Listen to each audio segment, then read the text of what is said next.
Hello all, అందరికీ శ్రావణ మాసం శుభాకాంక్షలు. ఇంకా శ్రావణ మాసం స్టార్ట్ అయిపోయిందంటే పండగలన్నీ స్టార్ట్ అయిపోయినట్టే కదా.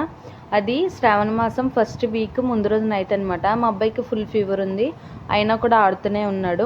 నైట్ వచ్చేసి 12:44 అవుతుంది, అయినా అస్సలు పడుకోవడం లేదు. నేను ఇల్లంతా క్లీన్ చేసుకొని పొయ్యిగట్లన్నీ ముగ్గులు పెట్టుకొని నైటే రెడీ చేసి ఉంచుకున్నాను. ఇంకా మార్నింగ్ లెగిసి స్నానం చేసుకొని దేవుడికైతే ప్రసాదం వండడం స్టార్ట్ చేశాను అనమాట. ఇంకొక పక్క ప్రసాదం అవుతుంటే ఇంకో పక్క నేను దీపం కూడా పెట్టేసుకున్నాను. ఎందుకంటే కొంచెం ప్రసాదం కొంచెం కూల్ అయిన తర్వాత దేవుడికి పెడదామని చెప్పి లోపు దీపం పెట్టేసుకున్నాను అనమాట. మేము వ్రతాలు చేయకూడదు, అందుకని సింపుల్గా పూజ చేసేసుకున్నాను ఇంట్లోని. నైవేద్యం కూడా అయిపోయింది. దేవుడికి పెట్టేసిన తర్వాత ఇంకా అలాగా దేవుడికి మనసారా దండం పెట్టేసుకున్నాను. ఇంకా మధ్యాహ్నం లంచ్లోకి ఆలు కర్రీ అయితే వండాను, పొటాటో.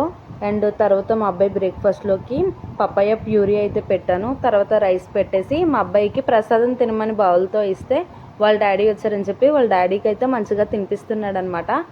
మంచిగా గుడ్ బై కూడా అయిపోయాడు.